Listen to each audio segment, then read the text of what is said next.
राजस्थान की अगर आप नीट की काउंसलिंग 2024 में करना चाहते हैं तो ये वीडियो पूरा जरूर देखिएगा, क्योंकि नियमों में बहुत बड़े बदलाव हुए हैं। अगर आप नहीं समझेंगे अच्छे से तो हो सकता है कि आप मौका किसी अच्छे कॉलेज में पढ़ने से अपने मौका को छोड़ सकते हैं। पिछले साल जो नियम थे राउंड 2 से राउंड 3 में एडमिशंस के, उसमें बहुत बड़े बड़े चेंजेज आए हैं। एआईक्यू में अगर कोई बच्चा एडमिशन ले लेता है तो क्या स्टेट में वो किस राउंड तक एलिजिबल होगा, उसके नियमों में बहुत बड़े बदलाव आए हैं। सारी चीजों को सिंप्लीफाइड वे में मैं आपको बताऊंगा 10 से 15 मिनट की इस वीडियो में। पूरी वीडियो देखिएगा, आपकी राजस्थान स्टेट की नीट काउंसलिंग की कंप्लीट डिटेल में बताने वाला हूं और एक भी पॉइंट आपको छोड़ूंगा नहीं। तो आपके लिए मोस्ट इंपॉर्टेंट वीडियो होने वाली है और अगर आपको यूजफुल लगेगा तो कमेंट बॉक्स में अपना जरूर प्यार दिखाइएगा। नमस्कार, मेरा नाम है आशुतोष राय और आप सभी का स्वागत है नीट शास्त्र पे, जहां पे हम लोग कॉम्प्लेक्स चीजों को, काउंसलिंग के टर्म्स को सिंप्लीफाइड वे में बताते हैं। तो देखिए, राजस्थान के आपकी हर साल अलग वेबसाइट आ जाती है, ठीक है ना, और नियम में कुछ ना कुछ बदलाव आ जाते हैं, ठीक है। उसी चीज को समझने की कोशिश करते हैं। ये ब्रोचर है और ये वेबसाइट है, अगर आप देखेंगे तो इसको मैंने सिंप्लीफाइड वे में लिख दिया है। एक एक पॉइंट वाइज समझेंगे और फिर एक एक चीज को आसान भाषा में आपको एक्सप्लेन करने वाला हूं। सबसे पहली चीज है सीट के बारे में समझते हैं, ठीक है ना। सीट कितनी है राजस्थान में? तो देखिए, राजस्थान में हर जगह गवर्नमेंट और प्राइवेट मेडिकल कॉलेज होते हैं। राजस्थान की जो गवर्नमेंट मेडिकल कॉलेज है उसमें 2070 सीटें हैं, ठीक है। अब 2026 मेडिकल कॉलेज है। एक कॉलेज इस साल नया आया है, आने की संभावनाएं 3 थी लेकिन एक ही आया, तो अब उसी से आपको सेटिस्फाइड होना पड़ेगा। उसमें भी 85 सीट आई है। पिछले साल 5 मेडिकल कॉलेज आए थे, इस साल एक ही आया है, ठीक है ना। दूसरी बात, यहां के प्राइवेट कॉलेजेस में भी गवर्नमेंट सीट, मतलब जो गवर्नमेंट की फीस होती है, एक रिकॉग्नाइज फीस है, ठीक है, मिनिमम ही है बहुत, उस फीस पे एडमिशन होता है। तो कुछ जितने प्राइवेट कॉलेज हैं उनमें जो गवर्नमेंट कोटा की सीटें होंगी वो 1652 सीटें हैं, जिसके लिए सभी राजस्थान के बच्चे एलिजिबल होंगे, ठीक है। बाकी जो प्राइवेट कॉलेज है, ठीक है ना, अब उसमें भी दो तरीके की सीट है। एक तो प्राइवेट कॉलेज की प्राइवेट सीट जिसकी फीस बहुत हाई है, उसकी 297 सीटें हैं, ठीक है। और एक है प्राइवेट कॉलेज में गवर्नमेंट सीट, ठीक है ना, ध्यान से सुनिएगा, ठीक है ना। एक सॉरी, गवर्नमेंट कॉलेज में प्राइवेट सीट, ठीक है ना, जिसको मैनेजमेंट सीट कहते हैं, ठीक है। तो अगर आपको जैसे कोई भी बच्चा है प्राइवेट से पढ़ना चाहते हैं तो उसके पास राजस्थान में दो ऑप्शन है। एक तो वो प्राइवेट मेडिकल कॉलेज से पढ़ सकता है, दूसरा गवर्नमेंट मेडिकल कॉलेज में भी हायर फीस मैनेजमेंट सीट के थ्रू वो पढ़ सकता है, ठीक है। हालांकि उसकी भी कट ऑफ हाई ही जाती है, ऐसा नहीं प्राइवेट मेडिकल कॉलेजेस की जैसी जाती है, तो उसकी 799 सीट है। सबसे बड़ा बदलाव जो पहला हुआ है वो है काउंसलिंग के राउंड्स में। 4 राउंड्स पहले भी होते थे, अभी भी वो है, ठीक है ना, लेकिन इस बार चारों राउंड ऑनलाइन होगा, ठीक है ना। सन 2021 में शायद 4 राउंड हुए थे, लेकिन 2021 में इन्होंने रूल्स में थोड़ा चेंज करे थे, इस वजह से उनको एक स्पेशल स्टे राउंड कराना पड़ गया था, सीटें बच गई थी, समझ रहे हैं। उसके बाद 22-23 में नॉर्मल रहा था और 24 में देखिए कुछ बहुत बड़ा फिर से बदलाव आया, तो शायद हो सकता हो 4 राउंड की जगह 5वां भी कराना पड़ जाए। पर यह अच्छी बात है कि चारों के चारों राउंड ऑनलाइन है। पहले पिछले साल तक 2 राउंड ऑनलाइन, उसके बाद 2 राउंड ऑफलाइन होते थे, मॉपअप और स्ट्रे वाले, ठीक है। बट अब की चारों राउंड आपका ऑनलाइन है। बट हाँ, ऑफलाइन अभी भी इसमें कुछ खेल है, बताता हूं क्या, ठीक है। तीसरी चीज समझते हैं, एप्लीकेशन फीस, कितना फीस लगेगा। तो 2 तरीके की काउंसलिंग में फीस लगती है, एक होती है रिफंडेबल फीस, एक होती है non refundable fees. Refundable fees जिसको कहते हैं रजिस्ट्रेशन अमाउंट या रजिस्ट्रेशन फीस, वो भी बढ़ चुकी है। इस बार 2500 रुपया हो गया सभी कैटेगरी के लिए और 1500 SC/ST के लिए हो गया, ठीक है। पिछले साल 2000 थी शायद ये, ठीक है ना। सिक्योरिटी डिपॉजिट बात करेंगे जो कि रिफंडेबल होती है काउंसलिंग प्रोसेस खत्म होने के बाद, ठीक है ना, या अगर आपको सीट मिल जाता है तो यही सिक्योरिटी मनी आपकी फीस में एडजस्ट हो जाती है, ठीक है। ये एक बड़ी इंपॉर्टेंट एडवांटेज है, यूपी जैसे स्टेट में ये चीज नहीं होती है, ठीक है। सिक्योरिटी डिपॉजिट 50,000 रुपए है, ठीक है ना, गवर्नमेंट कॉलेजेस के लिए। 2 लाख रुपए है गवर्नमेंट सीट के लिए अगर आप प्राइवेट कॉलेज में पढ़ना चाहते हैं तो, ठीक है ना, और 5 लाख रुपए है प्राइवेट के लिए, जो कि बहुत बड़ा बड़ा अमाउंट है। 50,000 रुपया हर बच्चे से लिया जाएगा, चाहे आप गवर्नमेंट की काउंसलिंग करा रहे हैं चाहे किसी चीज की। तो आप सोचिए, जो कि पिछले साल कम थी, इतना बढ़ा दिया गया, जो कि मतलब बहुत सारे बच्चे तो करा ही नहीं रहे इस वजह से कि अगर उनको सीट नहीं मिली तो 50,000 फंसा रह जाएगा, बाद में आएगा, ठीक है। और वेबसाइट आपकी यह है rajugneet2024.org, ठीक है। और अगर आप हमसे जुड़ के काउंसलिंग कराना चाहते हैं तो आप हमारे दिए गए नंबर पे व्हाट्सएप कर सकते हैं कि हमें पेड काउंसलिंग चाहिए, फिर आपको डिटेल हमारी तरफ से प्रोवाइड कराई जाएगी, ठीक है। अगर कट ऑफ जानना चाहते हैं लास्ट ईयर 2023 का तो कमेंट बॉक्स में बता दीजिएगा, हम डिटेल कट ऑफ में भी ऐसे ही आपको एनालिसिस करके लाएंगे। अब डेट्स के बारे में थोड़ा समझ लेते हैं। तो 16 अगस्त से रजिस्ट्रेशन स्टार्ट हो गया है आपका। 2 पार्ट में रजिस्ट्रेशन होता है एज यूजुअल, पार्ट 1 और पार्ट 2, जिसका रजिस्ट्रेशन प्रोसेस यहां से एप्लीकेशन पार्ट 1 करेंगे, फिर आपके सामने एक एप्लीकेशन नंबर आता है जो आपके मोबाइल नंबर पे मैसेज आता है, फिर उसको एंटर करके आप पार्ट 2 का प्रोसेस चालू कर देंगे, ठीक है ना। उसके बाद फीस पेमेंट होगा, फीस पेमेंट जो वही आपका 2500 रुपया होगा, ठीक है ना। सिक्योरिटी डिपॉजिट अभी नहीं जमा होगा। फीस पेमेंट करने के बाद आप उसको प्रिंट करेंगे, ठीक है ना। उसका प्रिंट करने के लिए आपको देखिए इसी वेबसाइट पे दिया गया है, ठीक है ना। यहां से आप जाएंगे, ठीक है, और यहां पे अगर मैं जाता हूं, मान लीजिए यहां से मैं जाता हूं होम पे, ठीक है, तो यहां पे देखिए री अपलोड एंड चेक, यहां पे अगर मैं जाता हूं, ठीक है ना, तो यहां पे वेरिफिकेशन सीट दिया है और यहीं से हमको जब हमारा एप्लीकेशन पूरा सबमिट हो जाएगा तो हम अपना पूरा फॉर्म प्रिंट करेंगे, उसकी 2 फोटो कॉपी बनाएंगे और सेल्फ अटेस्ट करके ले जाएंगे, ठीक है ना। कहां पे? डॉक्यूमेंट वेरिफिकेशन कराने के लिए।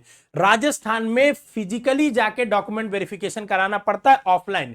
कहां कराना पड़ता है? जब आप फॉर्म भरेंगे तो 3 सेंटर आपसे मांगा जाता है, तीनों में से किसी में आप जाके करा सकते हैं। और जब जाएंगे तो तीनों में से किसी में भी अगर फर्दर किसी भी चीज की आपकी डाउट होती है डॉक्यूमेंट्स की, तो पहली बार जहां गए रहेंगे वहां ही दोबारा आपको जाना होगा, ठीक है ना। तो आप तीनों में से कोई में जा सकते हैं, अपनी प्रायोरिटी के अकॉर्डिंग तीनों आप चूज कर सकते हैं, ठीक है। डॉक्यूमेंट वेरिफिकेशन का 17 तारीख से चालू होकर 22 तारीख तक चलेगा। उसके बाद 23 तारीख को सीट मैट्रिक्स आएगी कि किस कैटेगरी में कितनी किस कॉलेज में सीटें हैं, और 24 तारीख को प्रोविजनल मेरिट लिस्ट आएगा जिससे क्लैरिटी आ जाएगी कि किस बच्चे को मिलने की संभावना है, ठीक है ना। मतलब आपका स्टेट रैंक आ जाएगा 24 तारीख को, आप ये कह सकते हो, ठीक है। अब ध्यान से सुनिएगा, जब आपकी मेरिट लिस्ट आ जाएगी उसके बाद से आपका सिक्योरिटी डिपॉजिट जमा होगा, वो भी ऑनलाइन ही होगा, और वो 24 तारीख से 27 तारीख तक के बीच कभी भी आप जमा कर सकते हैं।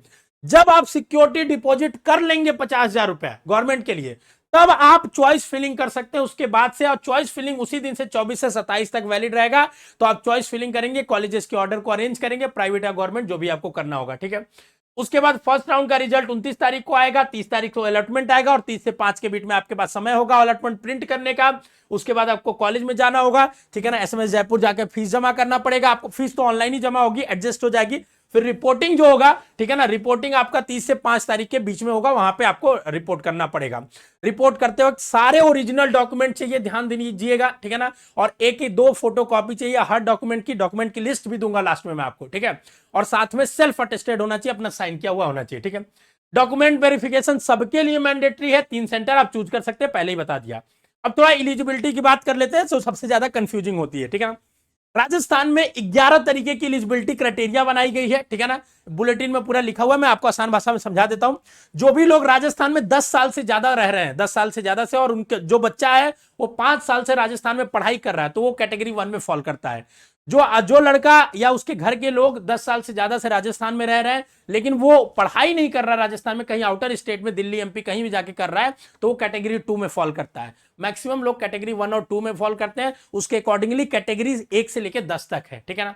अगर आप 10 में नहीं फॉल करते हैं तब 11 नंबर होगा, जो किसी में 10 में नहीं फॉल करेगा। आप 10 पढ़ लीजिएगा उसके अकॉर्डिंगली, ठीक है ना। चॉइस फिलिंग ध्यान से सुनिएगा, एक सबसे बड़ा इंपॉर्टेंट चीज है क्या, कि हर राउंड में चॉइस फिलिंग होती है सेपरेट। फिर से मतलब आपने राउंड 1 में कुछ भरा, ठीक है, आपको अलॉट हो गया। अब राउंड 2 में अगर आपको फिर से अपग्रेड कराना है तो आपको फिर से चॉइस फिलिंग करना पड़ेगा। मान लीजिए राउंड 1 में आपको ने भरा, आपको नहीं मिला, तो आपको राउंड 2 में फिर से चॉइस फिलिंग करना पड़ेगा। राउंड 1 वाला कॉपी पेस्ट नहीं हो जाएगा, ऑटोमेटिक नहीं आ जाएगा, तो आपको हर राउंड में चॉइस फिलिंग करना है। इस बात का एकदम इंपॉर्टेंट ध्यान का ख्याल रखिएगा, ठीक है। और ध्यान से सुनिएगा, अपग्रेडेशन आपके राउंड का तभी होगा जब आपने चॉइस फिलिंग किया होगा और दूसरा सीट अवेलेबल होगा, ठीक है।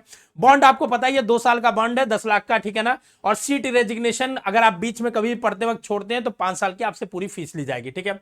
अब राउंड्स के बारे में थोड़ा सा समझ लेते हैं जो कि बहुत इंपॉर्टेंट है, ठीक है ना। देखिए सबसे सिंपल है, पूरा ऑल इंडिया की तरह ही बेसिकली है, राजस्थान का जैसा ऑल इंडिया का वैसा ही, ठीक है। राउंड 1 की बात करते हैं। मान लीजिए आपको सीट नहीं अलॉट हुई तो कोई दिक्कत नहीं, तब तो सबसे अच्छी बात है। नहीं अलॉट हुई तो आप हर राउंड में आगे बढ़ते जाएंगे, ठीक है। अगर आपको सीट अलॉट हो जाती है तो 2 ऑप्शन है आपके पास, या तो ज्वाइन करेंगे या तो नहीं ज्वाइन करेंगे। ज्वाइन कर लिया आपने तो अब अपग्रेड कर सकते हैं अगले राउंड में, या वहीं से उसी कॉलेज को लेकर पढ़ सकते हैं। अगर नहीं ज्वाइन किया है आपने तो फ्री एग्जिट ले सकते हैं आप वहां पे। पहले राउंड में ना आपका सिक्योरिटी मनी फॉरफिट होगा, ना ही आपको आगे के लिए बैन किया जाएगा। मतलब पहला राउंड प्योरली फ्री एग्जिट है। अगर आपको सीट मिल भी जाती है, अलॉटमेंट अलग चीज होता है, ध्यान सुनिएगा। अलॉटमेंट मतलब कि काउंसलिंग बॉडी कह रही है कि हम आपको ये सीट ऑफर कर रहे हैं, ठीक है, ध्यान सुनिएगा। रिपोर्टिंग मतलब आपने वहां जाके डॉक्यूमेंट जमा करके एडमिशन ले लिया, तो रिपोर्टिंग की बात नहीं कर रहा हूं मैं, अलॉटमेंट की बात कर रहा हूं। अगर सीट अलॉटमेंट आ गई और आपने वहां पे ज्वाइन नहीं किया, ठीक है, अगर सीट अलॉटमेंट आ गई आपने ज्वाइन कर लिया तो अच्छी बात है, नहीं किया तो आपका कोई नुकसान नहीं है पहले राउंड में। लेकिन दूसरे राउंड या तीसरे राउंड, उसके आगे किसी भी राउंड में अगर आपको सीट अलॉटमेंट आती है, हर राउंड के नियम अलग है, राउंड 2 की बात मेजरली कर रहा हूं, और अगर आप ज्वाइन नहीं करते हो, ठीक है, तो आपका सिक्योरिटी मनी जब्त कर लिया जाएगा, ठीक है ना। पहले राउंड में बस छोड़ दोगे तो सिक्योरिटी मनी को कोई नुकसान नहीं है, ठीक है। तो आपको चॉइस फिलिंग ध्यान से करना होगा, समझना होगा, ठीक है ना। आगे बढ़ते हैं, ध्यान से सुनिएगा कि सिक्योरिटी मनी जैसा कि हमने बताया कि आपको जो भी फीस होगा उस कॉलेज में ज्वाइन कर लिया जाएगा। देखिए मैंने पूरे काउंसलिंग प्रोसेस का फ्लो चार्ट के माध्यम से बना दिया है, जो कि आपको समझने के लिए बहुत आसान होगा। देखिए ध्यान से मैं आपको समझाता हूं, बहुत सिंप्लीफाइड वे में पूरा काउंसलिंग प्रोसेस आप समझ लेंगे। चलिए आइए मैं आपको बताता हूं। सबसे पहले पहला राउंड होगा, सीट आपको अलॉट हुआ, अगर नहीं हुआ तो बहुत अच्छी बात है, आप राउंड 2 के लिए एलिजिबल हो जाएंगे, ठीक है। अगर सीट अलॉट हो गया तो आपके पास दो ऑप्शन है, आप रिपोर्ट करेंगे या नहीं रिपोर्ट करेंगे। अगर रिपोर्ट करेंगे तो फीस सबमिट करेंगे, और अगर अपग्रेड करना चाहते हैं तो फिर से राउंड 2 के लिए आप एलिजिबल हो जाएंगे। और अगर आपने नहीं रिपोर्ट किया तो फ्री एग्जिट कर लिया है, ठीक है ना। अगर आप अपग्रेड नहीं करना चाहते तो यहीं से आप कॉलेज लेके उसमें एडमिशन हो गया, आप वहीं पढ़ाई कर सकते हैं, ठीक है। अब ध्यान सुनिएगा, राउंड 2 की बात करते हैं। राउंड 2 में सीट अलॉट हुई। अब यहां पे बेसिकली 4 तरीके के बच्चे होंगे, ठीक है ना। एक पहले जिनको नहीं अलॉट हुआ वो आगे राउंड 3 के लिए एलिजिबल है, उनकी सिक्योरिटी मनी भी बची हुई है, ठीक है ना। किसी भी राउंड में आप चाहे तो डायरेक्ट एंट्री लेकर रजिस्ट्रेशन कर सकते हैं, अगर पहले राउंड में नहीं किया तो दूसरे में भी कर सकते हैं, आपको कोई भी उसमें दिक्कत की बात नहीं है, ठीक है ना। अब दूसरा है जिनको राउंड 2 पहले में नहीं मिला था लेकिन दूसरे में फ्रेश अलॉटमेंट मिला दूसरे में, अब उनके पास वही ऑप्शन होगा कि जाके ज्वाइन करे, नहीं करे, ज्वाइन कर लिया तो अच्छी बात, नहीं ज्वाइन किया तो उसका 50,000 रुपए सिक्योरिटी मनी जब्त कर लिया जाएगा और आगे के राउंड्स में इलिजिबल रहेगा, लेकिन दूसरे राउंड तक की बात कर रहा हूं, ठीक है ना। लेकिन एक और बच्चे होंगे क्या कि जो जिनको राउंड 1 में सीट मिल गई थी, तो अब उसमें दो तरीके के बच्चे होंगे, या तो उनका अपग्रेड हो गया राउंड 2 में, या तो सेम रह गया। अगर सेम रह गया, ध्यान से सुनिएगा, ठीक है ना, नॉट अपग्रेडेड, ठीक है, और या तो अपग्रेड हो गया, ठीक है, दोनों केस में आपको, आप अगर छोड़ना चाहते हैं, मान लीजिए आपको कॉलेज कोई ऐसा मिला, ठीक है, जिससे आपको बेटर ऑल इंडिया में मिल रहा है, छोड़ना चाहते हैं तो यही आपके पास एक अंतिम मौका है। जिस दिन राउंड 2 का रिजल्ट आएगा उसके 2 दिनों के बाद, ध्यान से सुनिएगा, 2 days of round 2 result date, ठीक है ना। अगर राउंड 2 के रिजल्ट के 2 दिनों तक, यहां पे साफ साफ लिखा हुआ, मैं आपको पढ़ के भी सुना देता हूं ताकि आप ऑफिशियल डॉक्यूमेंट भी देखिए, किसी के कहने पे भरोसा नहीं करना है, ठीक है ना। जस्ट ठीक है ना। Round 2 participated in a may resign without forfeiture of security money within 2 days of declaration of round 2 result। देखे ना, यही लाइन है चौथी नंबर, ठीक है, कि अगर जिस दिन राउंड 2 का रिजल्ट आया उसके 2 दिन बाद तक आप सीट रिजाइन कर सकते हैं और आपका सिक्योरिटी मनी जब्त नहीं होगा। मतलब अगर राउंड 2 में आपको कॉलेज मिल गया, ठीक है, ध्यान से सुनिएगा, ठीक है, वो बच्चे, ठीक है ना, जिनको पहले राउंड 1 में मिला हुआ था और अपग्रेड होकर मिल गया, ठीक है, वो बच्चों के पास छोड़ने का मौका है बिना सिक्योरिटी मनी का। लेकिन जिनको डायरेक्ट राउंड 2 में मिला है वो नहीं छोड़ सकते, वो छोड़ेंगे तो उनका सिक्योरिटी मनी जब्त हो जाएगा। थोड़ा सा जटिल प्रोसेस है, अगर आप आसान हमारे साथ बनना आना चाहते हैं इस प्रोसेस को, काउंसलिंग प्रक्रिया को, ऑल इंडिया और स्टेट का। देखिए राजस्थान के बच्चों के लिए एक और अच्छी बात है, क्योंकि हाई कट ऑफ जाता है तो ज्यादातर बच्चों को ऑल इंडिया में अच्छा ऑप्शन है, क्योंकि आपके 2 साल का बॉन्ड भी है, ठीक है ना। और जो नए कॉलेजेस खुल रहे हैं वो स्टैंडर्ड्स के नहीं है, आपके रैंक पे जो आपको मतलब कॉलेज मिलेंगे, ठीक है ना, स्टेट में, उससे कहीं बेटर आपको ऑल इंडिया में मिल सकता है। तो एक बार ऑल इंडिया में आपको क्या मिलेगा, इस पॉसिबिलिटी को समझिए। अगर आप हमारे साथ काउंसलिंग कराना चाहते हैं तो दिए गए नंबर पे व्हाट्सएप या कॉल कर लीजिएगा, हमारी टीम आपको कॉल बैक करेगी। क्योंकि राजस्थान के जो भी बच्चे हैं एक बार उनको अपनी ऑल इंडिया में जरूर देखनी चाहिए, क्योंकि उनके पास एक बेटर ऑप्शंस होता है यूपी में, एमपी में, गुजरात में, महाराष्ट्र में, कर्नाटका में, ये सब स्टेट्स में, उत्तराखंड में, हिमाचल में, जहां उनको राजस्थान से जो थोड़े से कम नंबर पा रहे हैं, मतलब जिनका 2016 15-16 के बाद के कॉलेजेस में हो रहा है, उनसे बेटर कॉलेज उनको ऑल इंडिया में मिलने की कई बार प्रोबेबिलिटी होती है, ठीक है। तो आप उस चीज को समझिए कि हमें यहां लेना बेटर होगा कि कहां लेना बेटर होगा, वो आपके लिए, क्योंकि फ्यूचर के हिसाब से राजस्थान बहुत कॉम्पिटेटिव स्टेट है। देखिए रूल्स भी बहुत सारे चेंज होते जा रहे हैं, ठीक है ना, और उतने कॉलेजेस बढ़ नहीं रहे, ठीक है। तो पीजी पर्सपेक्टिव के हिसाब से भी देखेंगे तो यहाँ पे बहुत ज्यादा कंपटीशन है, ठीक है ना, सीटें उतनी ज्यादा है नहीं, जितना कंपटीशन है, जितना बच्चे पढ़ने की ललक, जितना मतलब पढ़ाई का अवेयरनेस उस हिसाब से नहीं है, ठीक है ना। तो ये आपको मैंने बता दिया, ठीक है ना।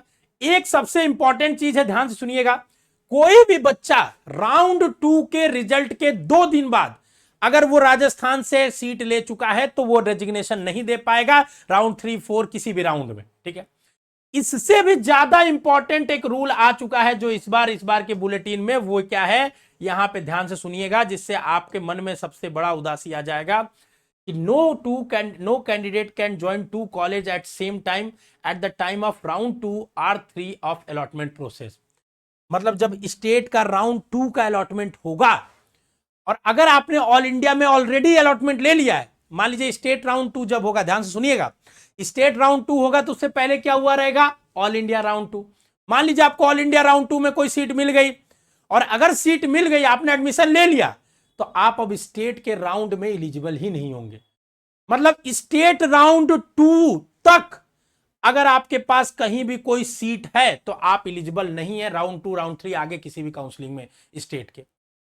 तो अगर आप इस कॉम्प्लेक्स प्रोसेस को और आसान तरीके से समझना चाहते हैं, हमारे साथ करना चाहते हैं, तो जरूर जुड़िए पर्सनलाइज काउंसलिंग में, क्योंकि राजस्थान वालों को जरूर नीडेड है, क्योंकि उनके पास स्टेट और ऑल इंडिया दोनों चीज को समझना होता है। ठीक है, तो मतलब दो ध्यान से सुनिएगा, राउंड 2 या 3, ठीक है ना, eight the time of round 2 और 3 अलॉटमेंट प्रोसेस आपके पास, मतलब पहले ऑल इंडिया का राउंड 1 हुआ, स्टेट का राउंड 1 हुआ, अब ऑल इंडिया का राउंड 2 आप लोग के लिए सबसे ज्यादा इंपॉर्टेंट है। अगर यहां सीट ले लेते हैं तो अब आप ऑल इंडिया में ही रह जाएंगे, और अगर यहां सीट नहीं लेते तभी स्टेट के राउंड 2 में पार्टिसिपेट कर पाएंगे या राउंड 3 में आगे बढ़ पाएंगे। अगर मान लो स्टेट के राउंड 2 में तुमने एडमिशन ले लिया, तो अब स्टेट ऑल इंडिया के राउंड 3 में तुम नहीं जा पाओगे। क्यों? क्योंकि यहां रेजिग्नेशन नहीं कर पाओगे। बात को समझिए, जिस तरीके से मैं आपको बताना चाह रहा हूं उस चीज को समझने की कोशिश करिए। ठीक है, क्योंकि ये बहुत कॉम्प्लेक्स प्रोसेस है, तो आपको समझना बहुत इंपॉर्टेंट है। तो ये आपको समझना पड़ता है कि मैं किस तरीके से काउंसलिंग को नेविगेट करूं कि मैं लास्ट राउंड तक अपने रैंक पे ऑप्टिमम सीट लेके जाऊं, अच्छा से अच्छा सीट लेके जाऊं। ठीक है, जैसे मैं आपको थोड़ा सा एक्सप्लेन कर देता हूं लिख के, और अच्छे से समझ में आएगा कि मान लीजिए ऑल इंडिया कोटा का, ठीक है ना, राउंड 1 हुआ और स्टेट का यहां पे राउंड 1 हुआ। ठीक है ना, आपने दोनों में फ्री एग्जिट ले लिया क्योंकि कोई नुकसान नहीं यहां पे लेने में। अब ऑल इंडिया कोटा का राउंड 2 हुआ, अगर ऑल इंडिया कोटा के राउंड 2 में आपने सीट मिल गई आपको, तब की मैं बात कर रहा हूं, ठीक है ना, नहीं मिली तो सबसे अच्छी बात है, मिल गई और अगर आपने ले लिया सीट, तो अब आगे आप स्टेट के किसी राउंड में एलिजिबल ही नहीं होंगे। तो आपको ऐसा चूज करना होगा कि अगर मिले तो बेस्ट हो आपके रैंक पे, जो कि राउंड 2 तक मिलना बहुत पॉसिबल नहीं है, क्योंकि मॉपअप तक अपग्रेड होगा, थर्ड राउंड तक आपको चलता है तो आपको अच्छा कॉलेज मिल जाता है। थर्ड राउंड तक अपग्रेड नहीं होता है। मान लीजिए अगर ऑल इंडिया में अगर आपको कॉलेज मिलता है थर्ड राउंड तक, ठीक है ना, सीटें आती हैं तो थर्ड राउंड में अच्छा कॉलेज मिल जाता है मॉपअप तक। ठीक है ना, अगर आपने यहां नहीं लिया मान लीजिए, तब आप यहां के लिए एलिजिबल हुए, और अगर आपको यहां पे राउंड 2 में स्टेट में मिल गया और आपने ले लिया, तब आगे यहां के राउंड 3 के लिए एलिजिबल नहीं होंगे। क्यों? क्योंकि यहां से रिजल्ट के 2 दिन बाद रेजिग्नेशन ही नहीं दे पाएंगे। तो ये आपको दोनों काउंसलिंग को बहुत सावधानी पूर्वक चलना पड़ेगा, लेके चलना पड़ेगा, तभी आप आगे प्रोसीड कर पाएंगे। और कम से कम आपको ऐसा काउंसलिंग कराना चाहिए कि 3 राउंड स्टेट और ऑल इंडिया दोनों का देखो, कम से कम ऑल इंडिया का 3 राउंड और स्टेट का 2 राउंड तो देखो ही देखो। ठीक है ना, इस तरीके से आपको काउंसलिंग कराना चाहिए। ठीक है, ये आपका रूल्स है थोड़ा सा, जो आपके लिए कॉम्प्लेक्सिटी क्रिएट कर रहा है। ठीक है, राउंड 3 में अगर कोई बच्चा नहीं ज्वाइन करता है तो उसका सिक्योरिटी मनी, जैसा कि हमने बताया, राउंड 2 में नहीं करोगे तो ही हो जाएगा, 3 में नहीं करोगे तो भी आपका सिक्योरिटी मनी जब्त हो जाएगा, 4 में नहीं करोगे तो भी हो जाएगा। उसके एडिशनल अगर राउंड 3 में नहीं ज्वाइन करोगे तो सिक्योरिटी मनी तो जब्त होगा ही, आपको आगे अगले राउंड में बैठने भी नहीं दिया जाएगा। और स्ट्रे राउंड, जिसको फोर्थ राउंड कहते हैं, अगर उसमें आप नहीं ज्वाइन करोगे, आपको मिला है, तो आपको कॉलेज सिक्योरिटी मनी तो नहीं मिलेगा, और अगले साल की काउंसलिंग से भी डिबार कर दिया जाएंगे। ठीक है ना, राउंड 3 के बाद आपको कभी रिजाइन करने नहीं दिया जाएगा, और अगर राउंड 3 के बाद आप चाहते हैं रिजाइन करना, ठीक है, तो आपके ऊपर बॉन्ड की कंडीशन लगेगी, या तो 10 लाख रुपया दीजिए या तो 2 साल सर्व करिए। ठीक है, आगे देखिए, अगर मैं आपको 10 लाख रुपया ही देना पड़ेगा, क्योंकि 2 साल सर्व तो कर नहीं पाएंगे, क्योंकि एमबीबीएस कहीं नहीं रहेंगे।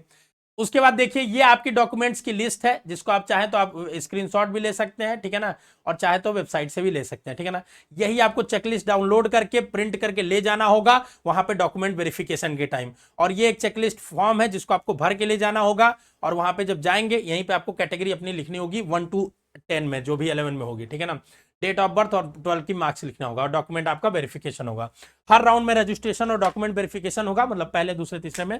ठीक है ना, तो आपको हर राउंड में एंट्री मिलेगी। और अगर कोई बच्चा किसी भी राउंड में पार्टिसिपेट करता है तो उसको ये समझ के चलना पड़ेगा कि उस राउंड के क्या रूल्स है क्या नहीं है।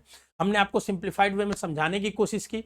अगली वीडियो में हम राजस्थान की बात करेंगे, कट ऑफ के बारे में। अगर आप चाहते हैं तो डिस्क्रिप्शन में दिया गया है, कमेंट बॉक्स में जरूर अपने बताएं कि आपको राजस्थान के स्टेट का कट ऑफ चाहिए या ऑल इंडिया के थ्रू राजस्थान कितने नंबर में मिलेगा, ये जानना चाहते हैं। ठीक है, बाकी स्वस्थ रहिए, मस्त रहिए, खुश रहिए। और अगर आप चाहते हैं काउंसलिंग को आसान भाषा में या अच्छे से फ्लो वाइज कराना, तो आप हमारे दिए गए नंबर पे कॉल करके, व्हाट्सएप करके हमसे हेल्प ले सकते हैं, या आप हमारे ऐप को डाउनलोड कर दीजिए, जहां पे आपको डाटा पूरा सिंप्लीफाइड वे में एक जगह मिल जाएगा, तो आपकी काउंसलिंग में थोड़ी सी आसानी हो जाएगी। ये पीडीएफ ऐप पे और व्हाट्सएप चैनल पे अपलोड हो जाएगा, जरूर देख लीजिएगा। All the best.